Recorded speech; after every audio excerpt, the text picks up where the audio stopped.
The JAM change of course and institution form is out already, and here are some things you need to consider before you change your course.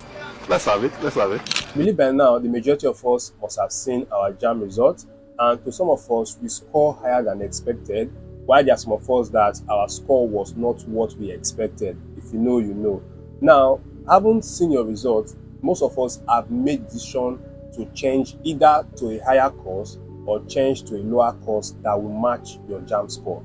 But before you do this, there are a lot of things you need to consider because it's a big decision and it's something you cannot just wake up one morning and just change. No, you have to consider a lot of things before you do your change of course or institution. That's if you want to change. You understand?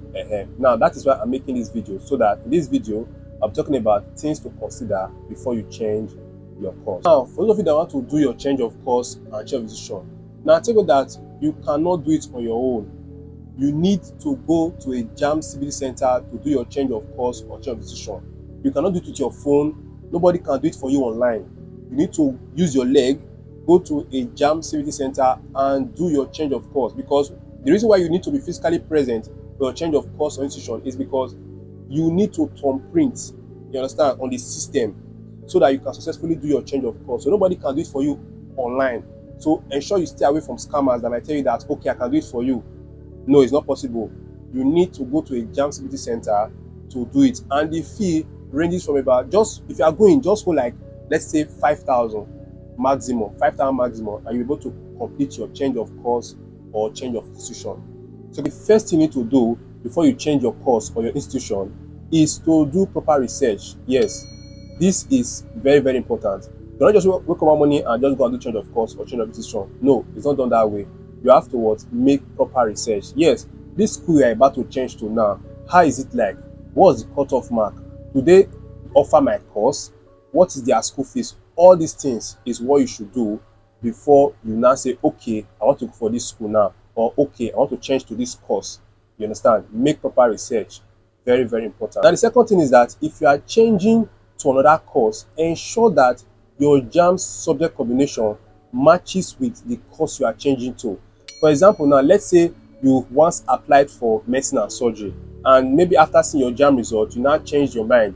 Now, if you are changing, make sure you are changing to another course that also has the same subject combination. If you once applied for medicine and surgery, you cannot change to engineering because medicine and surgery subject combination is chemistry, physics, biology, and English, while the one for engineering is maths, English, chemistry, and physics. So you can see that they are different subject combination.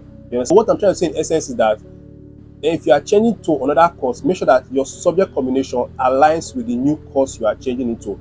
You understand? If not, if you change to a course that have a different subject combination with the course you once applied for, you are not going to get admission. Take note of this. Very, very important. Another thing again is that the competition level. Yes, another thing you should consider before changing your course or institution is consider the competition level.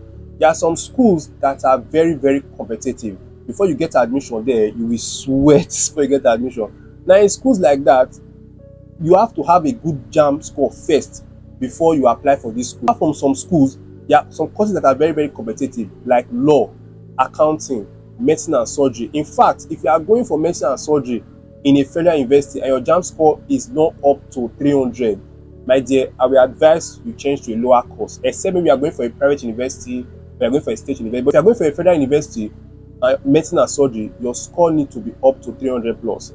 You understand? And apart from medicine and surgery, if your score is not up to 300, there are a lot of other good medical courses that you can change to. You understand? Dentistry is there. Dentistry is a very, very nice course. In fact, in some schools, medicine and dentistry, they work hand in hand. They attend the same classes. They are in the same class. You understand? There's dentistry, there's pharmacy, there's optometry, there's physiotherapy, there's nursing, there's anatomy, there's physiology. These are also good medical courses that you can change to if you don't have a very, very high JAM score. While for the art students, apart from law, we have a lot of other nice art courses. We have IS, that's International Studies and Diplomacy, ISD. We have political science. We have history. We have theater art. These are also what nice courses that you can change to. We also have mass comm. These are good art courses that you can change to if your JAM score is not that high for law. You understand? To take note of this, very, very important. And these are the things you need to take note of before you do your change of course or your change of decision. Another thing to consider is the institutional requirement. Yes, different schools have their criteria for you to be able to get admission into them. There are some schools that they need just your JAMB and your WAEC results. While there are some schools that they need your JAMB result, your WAEC result, and you still need to write their own school post-UTME exam before they give you admission. You understand? So you have to consider all these things before you change to a particular school. And I've made a video talking about schools that write post-UTME and schools that do not write post-UTME. So ensure you do that, ensure you do and check it out. Very, very important. Now, another thing again to consider is the availability of that course in the institution. There are some schools that they don't offer medicine and surgery. There are some schools that they don't offer computer science. There are some schools that they don't even offer law. You understand? So you have to make sure that the school you are changing to offers the course you applied for. So you don't end up changing to a school that does not have the course that you want to study in university. So take note of this. Very, very important. Another thing to consider is catchment area. Now, most people don't talk about this, but this is a very, very vital aspect in getting admission. Now, when we're talking about catchment area, this has to do with what students that are from that environment where the university is located. For example, now in the University of Benin, if you are from Benin and its environs, you stand a very, very high chance of getting admission into the university compared to those that are coming from outside Benin or outside Edo State. Now, this also applies to other federal universities. For example, now, if you apply for University of Lagos and maybe you're an indigene of Lagos or you are from the geographical area in which that school is located, you have a very, very high chance of getting admission into Unilag compared to other people that are coming from other states. You understand? So take note of this. Very, very important. That is why I advise students, if you are going for a federal university, make sure that it's a school that, it's under your catchment area. For example, now if you are coming to Uniben, the catchment area for Uniben is Edo State, Rivers, Delta State, and some other South states. So ensure you consider catchment area before picking any university. Very, very important. Now, lastly, the last to consider before you pick a university is the location and the school fees. Now, I mostly advise students that when you're picking a school, make sure the school is not too far. Make sure the school is not a school that you have to spend hours or days on the road before you get to the school. No, make sure that it's a school that is quite close to your habitat, quite close to where you stay. Very, very important. And also the school fees. Before you pick a school, consider the school fees. The school fees is very expensive. Can your parents afford it? If your parents can afford the school fees, yes, you can go for it. But your parents cannot afford it, ensure you think twice and pick another school that your parents can afford. So I don't get admission into a school that at the end of the day, your parents will not be able to afford it. This is something that you need to consider. Very, very important. So I believe the video was helpful.